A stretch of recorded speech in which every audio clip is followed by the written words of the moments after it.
well, a lot of folks just overlook the importance of a good, I'm going to call it a glue block connection. I think we should be calling it a cheap block.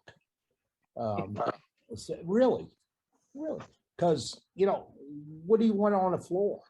You want your good wood on the floor, or you want the block on the floor? Personally, boy from Canada, he glues everything up with a glue block. That's Sprague, or is that the way you say it? Sprague turning. He's got a freaking pan he heats his hot glue up in. Yeah, Jim Sprague. Yeah. Sprague, yeah. He glues. Yeah, like you say, he uses that electric frying pan, and he just throws the glue block sticks in there and melts them down, dips that glue block in there, and sticks his bowl on there, and it works beautifully. I've tried to find the powder. It's the basis of the what we're using now for glue out of a bottle, but it comes in a powdered form, and you mix it up to the density you want. I use that. Oh, wait, that was 60 years ago. In the cabinet shop at the Trade Institute I attended. And that was a thing, is no matter what you put together, if you mix the glue wrong, you're out the luck. And after you in early days, after you glued up a piece of it, you glued maybe 20 little blocks together and clamp them all up and everything. When you got done, thought it was edited, wrap it on a table one good time. The joke was see how many pieces they could get out of it. Okay, I have a question. What is glue block? What? A glue block What? is this. Don't turn her off. Leave it there. Eddie, are you talking hide glue? No. This is a powdered glue, and you just whipped it up with a ice cream stick. But let's go back to Sue. It was called Weldwood. Susan, this is a glue block. Who's got one? All right, there you Just go. a scrap piece of wood. All I did was I drilled a hole, and then I tapped it 1 1/8 with a 1 1/8 inch tap. Okay, Okay, it's 1 inch, 8 threads per inch tap. Okay, Mhm. and then I take this and you glue it on the back of a flat piece of wood that you okay. And that's Okay. the block. like a bowl or Okay. something. Say I have this little block of wood and I don't want to waste any of it, like Eddie was saying, I would center that and glue that on there, and then I can spin it on the lathe. And then I would cut this instead of wasting whatever piece of wood this, happens to be a bottle stopper or whatever. That's Tim, we got to say it. Don't you use the term scrap? Oh, the arcade said scrap of wood. Be careful, Kate. Kim Chipman will come get you for that. But No such thing as scrap wood. yes, that's right. It's pre-turned. When you do this, Susan, don't use what is a scrap of wood. I mean, think about it. There's going to be some tension on that and some torque placed on that block. So my area, I'd say don't use a 2x4, but I don't want to offend anybody. And Southern Yellow Pine down there where I'm at, the grain's so wide because they grow it so fast and hard that that tension soft hard will just give up. And all of a sudden you think, well, I got it on the block, and it leaves the room. So that's my caution on the glue block. I love it. Okay. Yeah, you'll find me in the shop, or used to be able to find me in the shop every day. And if I have a block, and I'm careful about the diameter of the block and the tenon, so it fits in my chuck jaws right. And I'll size it for the different size pieces I have. I'll turn a whole handful of them and put them in a box. I'm just like Tim says, I have all over the place. Okay, thank you. I've got another example of one. I'll show you. Pop it up here. Yeah. Okay. So do I. I have an See, example after you're done. Don't see it yet. Which one am I doing? I'm on the wrong video. Oh, okay. Yeah, Susan, you don't have to use a tap. You can just use a tenon. If I use a tenon for a larger piece Okay. of wood, if I got That's what I have. That's what Trace That's said. what I have. This is a glue block. This is a block I'm gonna turn a sphere out of, and it's simply a Okay. block of wood that's glued to it.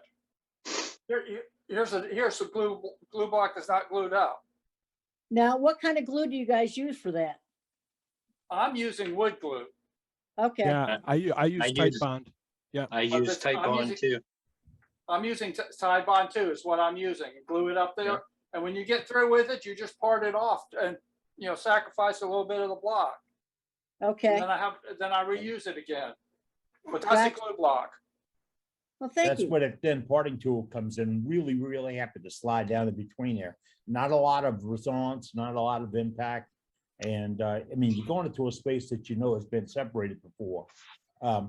Trace, you keep the base of your glue block, the contact area, you keep it flat or you depress it slightly? Well, here, I'll pop it back up. Concave a little bit.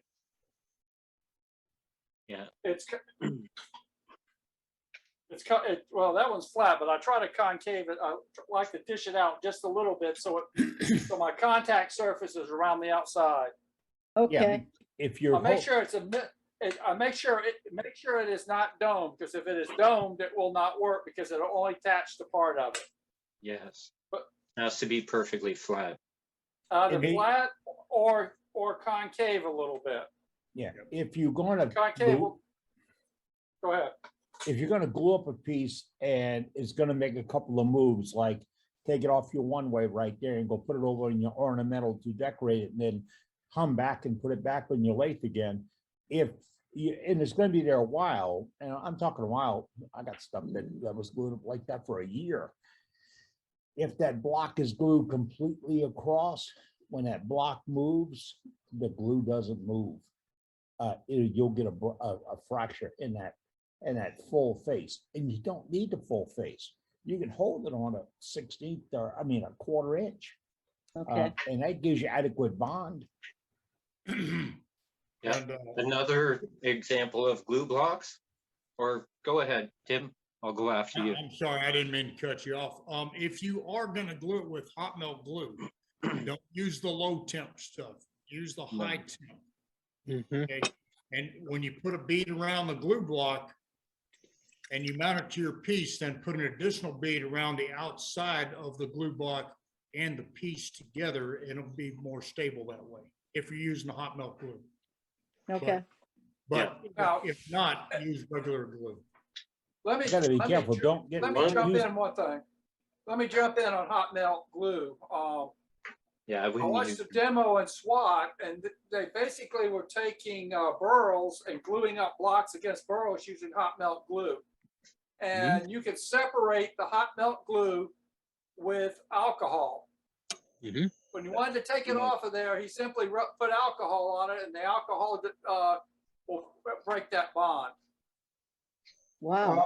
That will only work with non-porous surfaces, though. Okay. Yeah. Another way you can make glue blocks, I have another example. If anyone's interested. Oh, yes, please. Absolutely. Go for it. So what I do is when I make a box and I part through, I always save the end where I have my tenon. So here's an end of a box. All I would do would true this up. I already have my chucking point. True this up. Put the glue on it, bring up the tailstock for support to glue it, leave it for a bit, or if you need your lathe and you can't have it tied up for a bit while you wait for glue to dry, just use clamps. So I save all my box ends. So this is poplar, ash, maple. They're a little rough, but I always true this up first. Here's one even out of walnut. So I use these when I'm using really expensive woods for small boxes like ebonies or rosewoods where you don't want to waste any. But another way to make a glue block that will always go in your Chuck Perfect, if you have plywood lying around, take it to your table saw, cut perfect 2-inch squares, glue that onto a sacrificial piece of wood that's left over from a different project or the end of a rough cut lumber board. this will seat in your chuck perfectly every time. And then all I have to do is turn this round, flatten this, and use this as a glue block.